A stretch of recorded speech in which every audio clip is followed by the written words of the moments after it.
Who am I? Who am I? I wanted to get more money. I want to get more money. Hey, Sound like a cowboy. hold on. St. That must be Brown got CD $30 million a year. What That about must be A.J. CeeDee Lamb. Owens?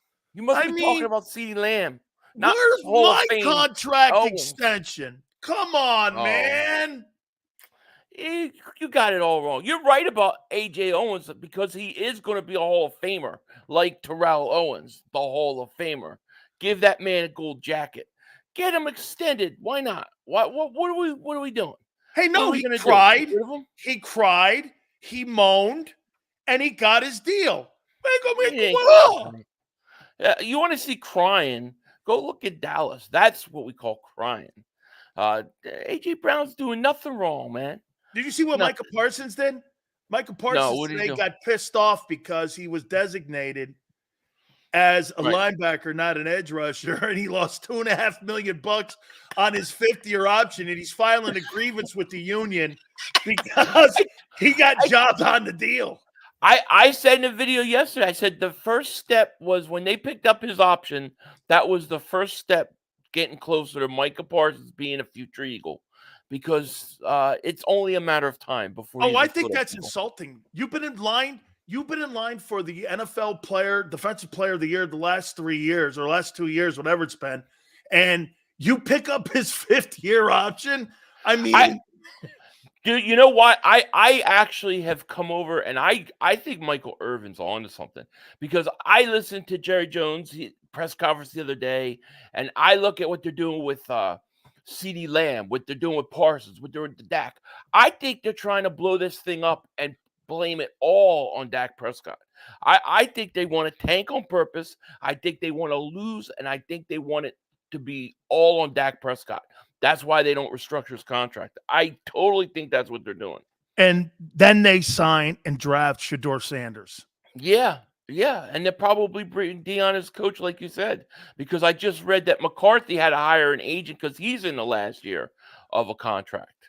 So, I mean, dude, you don't sign any of your top players. You can't renegotiate with your quarterback, and then you make it sound like he's the reason why you can't do anything. So, Dallas, Jerry Jones is doing, it's like Major League Baseball. Remember that movie Major League, where the owner wants to sell the team? That's Yes. Jerry Jones. So you think he's sabotaging? You think he's Howie Roseman? And he's Howie Roseman in that final game, like he sabotaged Doug. You think he's throwing the whole season, though, so that he can blame it on Dak, and Dak moves on? Yeah. Howie does it a lot smarter than Jerry Jones would. But Jerry Jones is blaming this all on Dak, and I think he's sabotaging the Cowboys. I do, because it just makes no sense. Literally, CeeDee Lamb's sitting there. All these guys are getting new contracts. He hasn't been signed. They can't redo Parsons' contract. They got to pick up his option. Now they're designating him in a position to piss him off. And then Dak Prescott, they don't even try to restructure. Yeah, definitely. They're sabotaging. Mark Holmes, live in Detroit yesterday, right here on the program, says that Kellen Moore blows. Yeah, okay. But Dak Prescott gets all the excuses, right? That dude's whole off season is every video is why it's not Dak Prescott's fault. Directly or indirectly, every video he does is why it's not Dak Prescott's fault. The guy hasn't done anything in 9 years? 9 years, and it's Kellen Moore's fault? I don't think so. He's 9-4 against the Eagles, though, Dak Prescott. Yeah, but when you get to the playoffs and you only have 2 wins in 9 years? Come on.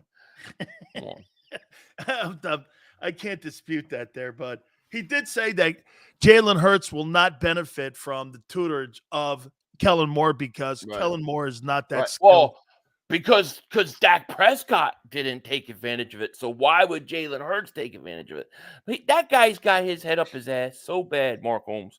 It's not even funny. Do you actually truly believe that Jalen's a better passer than Dak? I think he's a better quarterback than Dak. Dak may be a better passer, but if I have a fourth quarter, I'm down 4 in the playoffs, I'd rather have Jaylen Hurts with the ball than Dak Prescott. I want to show you something and how I got to hand it to it. You know, the bitchy crying that AJ Owens has versus Devonta Smith. Watch this here. Philly, you'll love this, though. This is something that shows you the character of one guy versus the lollipop sucker on the other guy. So this guy, St. Brown, signs a $30 million annual per year deal as an average. Mm-hmm. His contract is going to come out over 5 years, averaging $18.4 million. You realize that Devonta Smith, for the 3 years of that big part of the contract, will put $36 million in the trash can and light it on fire just because he wants to be an Eagle. He signed that contract a week ago, and it's outdated already. Yeah, I mean, with a guy who's not even in the conversation of Lamb, Jamar Chase. I mean, Jalen Waddle, they picked a 50-year option up on him, but Justin Jefferson's contract, do you understand that guy put so much money in the trash can and lit it on fire? It's insane. But I think it speaks that how comfortable he is playing in Philly. Yeah, I mean, I don't know. As his agent, I would have said, wait, you have a whole year. Wait, let these guys get paid, then get paid. But he obviously wanted the extension. He obviously wants to be in Philly. And I mean, I think that's just how Devonta Smith is. I think that speaks on him. I don't think that makes somebody else bad because they might not think that way. I just think that Devonta Smith. I mean, I'm going to send that guy a binky. I don't agree with that. Dude, he cries. He had 2 years remaining on his contract, and he cried his way to an extension. I guess I haven't seen him say one. He hasn't said one thing about a contract. I love the Patriots. They're my favorite team when I grew up, just like my Ken and Barbie doll. I really love the pay. I mean, come on, dog. Nobody thought that he would. Who would want to play in New England? He doesn't want to play New England. Come on. All right, what do you got going on tonight? What's the draft, man? What's the pick? What's the pick tonight? I don't know. See, I've been pushing. I wanted a cornerback all along, and I really didn't think they would do it. Now we're hearing stuff about a cornerback, which makes me think it's a complete smokescreen. It is. So I'm gonna say offensive line at the end of the day. I'm gonna say first round offensive line. That's my guess if I had to put money on it. But they could go any which way. There's so many different ways they could go. But the fact that the cornerback thing came out now, that makes me very, very skeptical. These were my final 5 players. If they landed on any one of these guys, you tell me if you would add anybody in here. Okay. I said this, if Brock Bowers is sitting there, man, I don't know, man. Yeah. I mean, I think he's the best player in the draft. I'm not going to just walk by the best player in the draft. I'm not. I can't. Now, Jared Verse, I think he's the best edge rusher in the draft. I like him. I think there's a lot to do with this Chop Robinson guy. I think that's a guy you look at. 6'4", 255, speed. He's strong, knows how to play defense. He played in a great structured defense. He's from the same school as what you see with Micah Parsons. I got Talisi Fuaga. You know what? You know why there's so many O-linemen? Think about this one here, Philly. The reason there's so many O-linemen is because of COVID. Fuaga's 24 years. He's 24 years old. Right. Which means, when you graduate, I graduated, I was 21 when I went into the draft. So I was 21. That's 3 additional maturing years in college. The majority of these O-linemen are between 22 and 24. That's why they're ready to play right now. So I got Fuaga, and I put this guy, Teron Arnold. And the reason I got him over Mitchell is this. Mitchell played against what? Marvin Harrison once. Right. This guy Arnold played against all the top wide receivers that are at Alabama, and he's played against Devonta Smith. He's played against Judy. He's played against every single one of these guys. He was in the same backfield with Patrick Surtain at one time. Your practice time, your game that you play in the SEC, week to week, you're playing against the best people all week from Monday through Sunday. So my point is, that's why to me, Mitchell's more of a gamble at a high gamble I agree with that. position. Yeah, I think you're right. I mean, I personally like Quinyon Mitchell. He's my favorite, but I agree with you because of the competition. I do think that you can legitimately say there's question marks. I personally think Arnold's the guy that they like if they like a corner, because we heard that his visit was spectacular. So I think if they do take a corner, I think it's Arnold, unless they take Cooper DeJean. But I don't see Cooper DeJean. I think he's a very unique player. I think he has the possibility to be a total steal. But I don't see him as an outside corner. I see him more as a safety, Swiss Army knife guy that you've got to use all around. Using a slot, use a safety, like you get a good defensive coordinator who has imaginations on how to use him. I think he could be a real weapon. If you just stick him on the outside, I think you're wasting his talent. You think he's more like a Gardner Johnson? Yeah, in a lot of ways, I do. And I think that the versatility that he has, and if you have the right coordinator who could kind of build in a secondary around him, I think he could be a really good player. Here's the needs that I threw out for the Eagles tonight. And you could put them in any order. I got corner, linebacker, safety. I'm not here. I got OT here, but here's what I don't want. I don't want another draft, Philly, where you're sitting a guy on a redshirt year and he has no impact in the first round again for your team. You need somebody to start playing today. And how many years do you think Lane Johnson has? 4? 2 to 3. Oh, you think it's more down there, 2 to 3? You think he's running out of gas? Well, I don't think he's running out of gas, but I think seeing all the guys he saw just retire, I think probably another 2 years, I wouldn't be surprised if he calls it a career. Would you be okay with an OT at that pick if they stay Absolutely. at 22? 100,000%. As long, see, because I don't see it like they get a tackle. See, when I look at it and I see, like you're saying, you want a guy who's going to play right away. Well, if they take a defensive lineman, chances are they're not going to play as a starter. No. Chances are they're not going to take a linebacker in the first round, a safety in the first round. But if they take a tackle, let's say the kid from Alabama or Fatano, Murphy, if they could land a guy that could play right guard right away, and then you draft him, and then he could kick outside when Lane goes, I'm okay with that. I think that's fine. I think there's more likelihood that you'll get a guy like that who will play right guard the first year and then eventually kick out.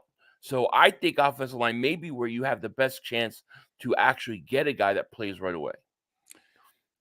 That thinking's great. And I think this is why also I think the other high opportunity for them is edge. And here's why.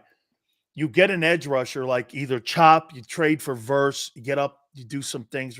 Even the kid Latu from UCLA. Yeah. Then you're able to move Milton Williams back inside as the rotating tackle, and he can go up and down the line of scrimmage and be your floating guy at either a 5 technique or your 1 technique. I mean, one thing about Milton, do you agree? Watching him, he could play on the defensive end position and the nose position. And you can rotate him and then even put him in a forefront if you have to. You want to run it out of nickel. So I think that's his position. If it's me, you draft an edge rusher to replace Brandon. Brandon Graham can't start the season as my end in September. Yeah, no, I totally get it. I love an edge rusher. There's a couple guys. I think Verse is probably my favorite one.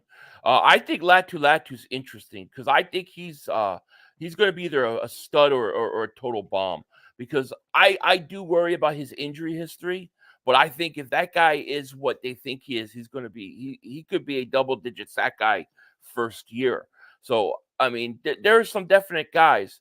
What I want more than anything in this first round is I just want them to go best player available. I don't want them to focus on trying to plug a hole instead of getting the best guy. So let's say you have 3-4 defensive ends and edge rushers off the board, but you have the top 2 corners on the board. If those top 2 corners are rated as your highest player, take them. If Bowers is there and he's rated as your best guy, take him. Because like you said, the miss rate in the first round is high. And when you get caught trying to fill a position, it always backfires in the first round. So just here, the best player available. Here's your point.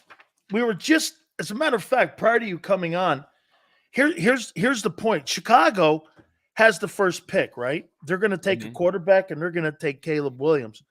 Well, according to all the scouts and all the people that work for Bledsoe, which is the scouting service for the NFL, where 30 of the 32 teams use that scouting service to put their draft board together, then their own personnel people take over.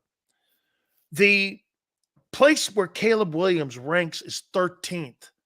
Think about that for instance. You're going to take the first player in the draft, and the first player picked is the 13th best player in the draft.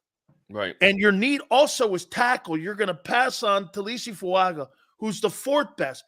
Like you said, you're looking not to fail. You're not looking for the spectacular sign. Here's one that's even crazier. So New England is going to draft, and they're going to take that kid, Drake May. Drake May is like the 16th best player. Right. Here's even more. Minnesota's got the 11th pick. They're going to take a quarterback, and they're looking to get J.J. McCarthy. Yeah. J.J. McCarthy's not ranked until the 42nd best player. Yeah. And that's exactly to your point. Yeah, and that's what always happens with these quarterbacks. And then these teams, the guy doesn't pan out, and they're bad another 4 or 5 years. And that's what's always going to happen when it comes to quarterbacks.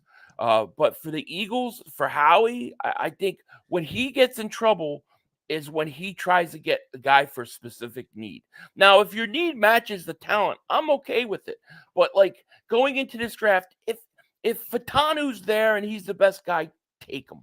I'm okay with it. If it's Verse, take him. If it's Arnold, Mitchell, I don't care. As long as you're taking the best player that your scouting department evaluated. That's what I care about. I think 2nd round, 3rd round, 4th, you can focus more on needs and things like that. But teams get too cute in the 1st round. It's often because they don't go best player available. James has something here too, talking about mid-50s and the best value to first play right guard and then move to right tackle 2 to 3 years. Cornerback first, unless they move back and get Lassiter, the kid from Georgia. Right. Billy, I'm a fan of moving back because isn't it more? Don't you think if you move back and you're the Eagles, there's what you're talking about, a better chance of landing on a starter? Right. It just depends. I mean, who's available? I tell you this. I think the chances are the Eagles are moving up, and then I say they move back. I think the chances that they stay at 22 is slim. I think they'll do one or the other. You know, and listen, if they do stay at 22 and Brock Bowers is there, I'm taking him. Isn't it funny that I believe the Eagles do a better job at drafting in the latter rounds than they do in the 1st round? They do, and I think a lot of that has to do with them going need and stuff in the past, and you know, just from what we've heard about how they allow the analytics department to really dictate early on has hurt them in the past too. But I think it's because they tried to fill a giant hole. You know, whatever your need is this year, in 2 years, it may not be a need. What if, you know, people say, well, you got to draft this guy for your system. Well, in 2 years, you might be in a new system. So take the best player available and give yourself the best chance to hit on the 1st round. So the later rounds, you can go need. That's how I see it. Yeah, Xander's saying, look, he goes 20 to 60 overall. Pretty much everybody's in the same line. I actually think there's 15 good players that are going to make a massive impact on this league this year. I don't think there's 20. I thought there was 20 last year, and there were probably 5 sandbox players. And I named the kid, Witherspoon kid, the Gonzalez kid, the offensive tackle that went to Arizona, and also Jalen Carter. Those were your sandbox guys last year. I had Bijan up there because I was all about taking Bijan Robinson if need be. I think he was a sandbox guy.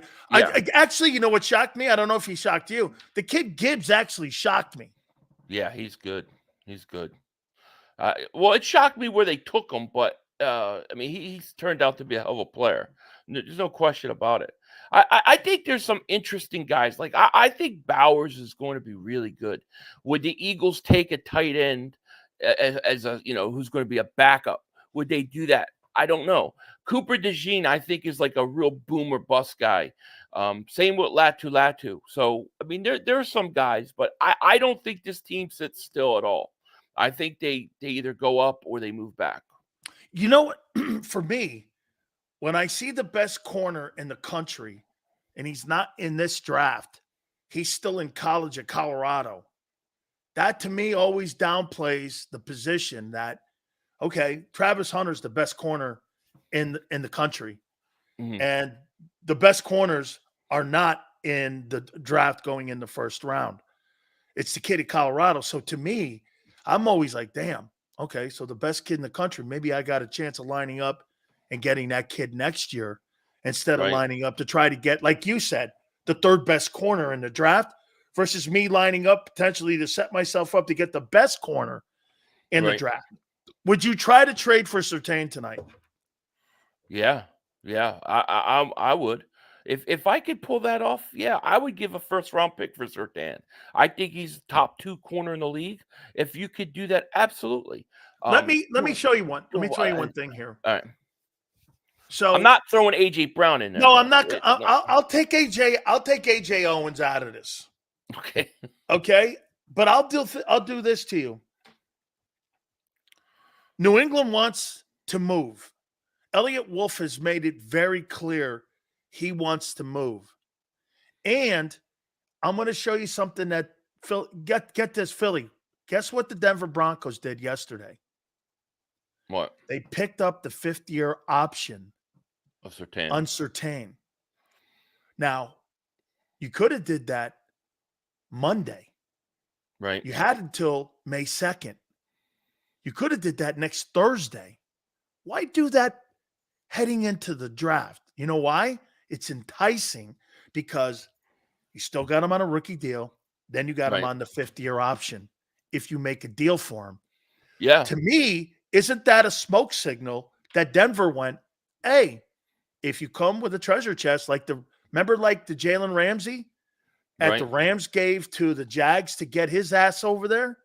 So if you do something like Philly goes like this at 3, you go to New England. I'll give you the 22nd pick, the 53rd pick, and potentially a 4th pick for Patrick Surtain. The 4th rounder could be next year. Mm-hmm. Or it could be that pick in 27 for what's his name? For Reddick. And you go like this, here, Surtain. And they move down, they get multiple picks. You get Patrick Surtain, and you take with the 50th pick, Edgerrin Cooper. I mean, I would do it. I mean, I think is that enough though? Do you think Denver that's enough? Yeah, I think it may be more than enough. I was thinking more like a first and a fourth and a 5th next year, something like that. I was thinking of not giving up that extra 2nd round pick. So yeah, I mean, it depends with Denver. They want to get up and get a quarterback. Why did they trade for Zach Wilson though? That's the only thing I want to know. Or are they thinking that they could they can develop him or something? Does that change anything? If you start September with Jarrett Stidham and Zach Wilson as your quarterback, where are you going with that? You're going to stink. I mean, and Patrick Surtain doesn't help you when you can't score. Right. No, so I agree. I agree. Do you think the Eagles need a running back? I think a 5th round running back would be fine. I think if you want to bring a couple undrafted free agents, fine. I don't think you need to do anything over, under a 4th round pick for running back. I would much rather get a linebacker in a second and then get another wide receiver. I think you need a wide receiver though. I think you need a wide slot receiver. Yeah, Devontae Parker and Paris Campbell are not good enough. They're not good enough to be your number 3. And I think that the Eagles, I think they're going to go receiver in the 2nd round. Who I don't know, but I think that they're going to look for a receiver early in this draft. Do you think the Eagles draft a quarterback in this draft? No, but every time I say that, then they do it. But I'll say no. I don't think they draft a quarterback. I wouldn't mind. I think they bring in an undrafted free agent quarterback, but I don't think they'll draft one. Do you also agree that Jaylen Hurts has been given more than any quarterback in the history of the Jeffrey Lurie era? More so than Wentz, more than McNabb, more than Vic, more than Foles, more than anybody. He's been given more weapons to succeed more than any quarterback has received. It can't just be about coordinators, too. He's got to step up now, dude. I mean, if this guy doesn't put 2 good years or at least give us another good year, hey, I'll even take this. 2 of the last 3 years were really great. Okay, but you can't do this. A good first start year kind of thing, great year, inconsistent year, turnovers, and then turn it around and go, he's average with that group. You can't do it, dude. No, I think that you're right. I think that he's had more talent around him than anybody else I can remember. Even what more than Randall had. Even more than McNabb. Yeah, I mean, as far as I can remember, I don't remember the Eagles ever having 2 wide receivers like they do. Now you add Saquon Barkley, and then you have the offensive line you already have. I mean, I don't remember that kind of talent around anybody else. Finally here. Well, then help me out on this. Do you think that Brian Johnson stunk as a coordinator? Yes. Okay. If so, AJ's going to get a contract extension. Mm-hmm. Devontae got a brand new contract, pays him $25. The left tackle got a brand new contract. The left guard got a brand new contract. You signed a $10 million running back. I mean, and you had a Pro Bowl running back, which you signed an $8 million deal in Chicago. Mm-hmm. How come every single one of those guys had career years and Jaylen Hurts had a down year? Well, the coordinator got all those guys paid. Yeah, well, the coordinator or the talent. The problem with the coordinator wasn't, in my opinion, necessarily coordinating. The problem was that you had a head coach who was getting way too involved. Oh, okay. And then when things went bad, and this is where I think that the coordinators really showed who they are. When they started to lose, they had no idea how to stop the bleeding. But if you look at before, we could go back from Jaylen Hurts at the beginning of the year to Jaylen Hurts running in the end zone in overtime versus Buffalo.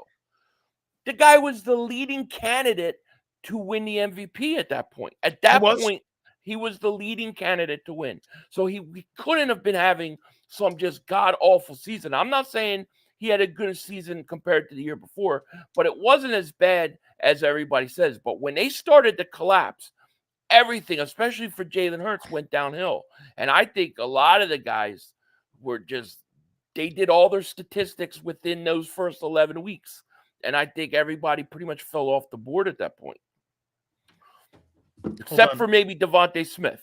I mean, A.J. Brown was on a record pace, right? Then he cools off.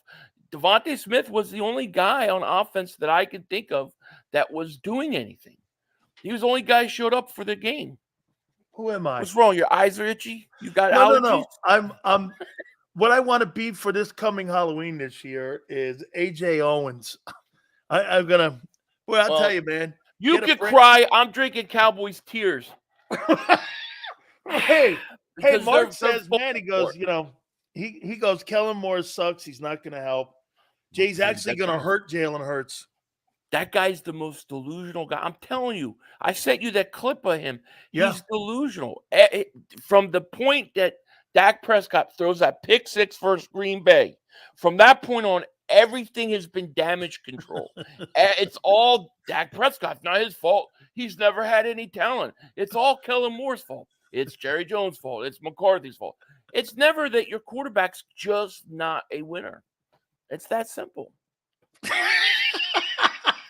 I mean, dude, I love you, man. Tell the folks tonight, man, how they can find you.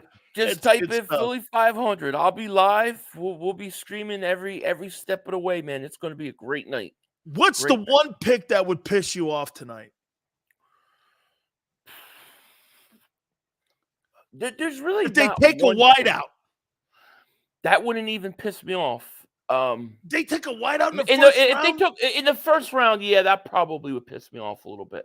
A quarterback in the second round, something crazy like that. Otherwise, I mean, I'm okay with the offensive lineman. I'm okay with the defensive lineman. Oh my God, they're going to draft Michael Penix Jr. Oh yeah, something like that. A lot of people don't like Chop Robinson. I'm kind of neutral on him.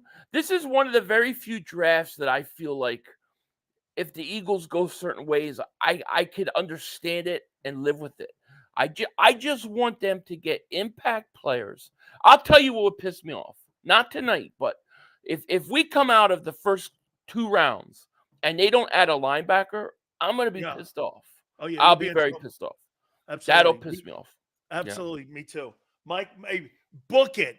Michael Penix Jr. at number 22. Oh yeah, I'll lose my mind. Hey, wait. I would lose my mind. If Michael Penix fell to the second round, would you use one of those seconds?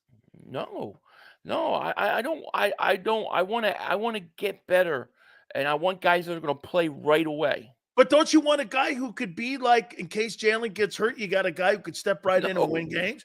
No, Tyler McKee ain't it. Listen, I'm not wasting this was the problem I had. You wasted a second rounder before and it worked out. Yeah, but that was lucky.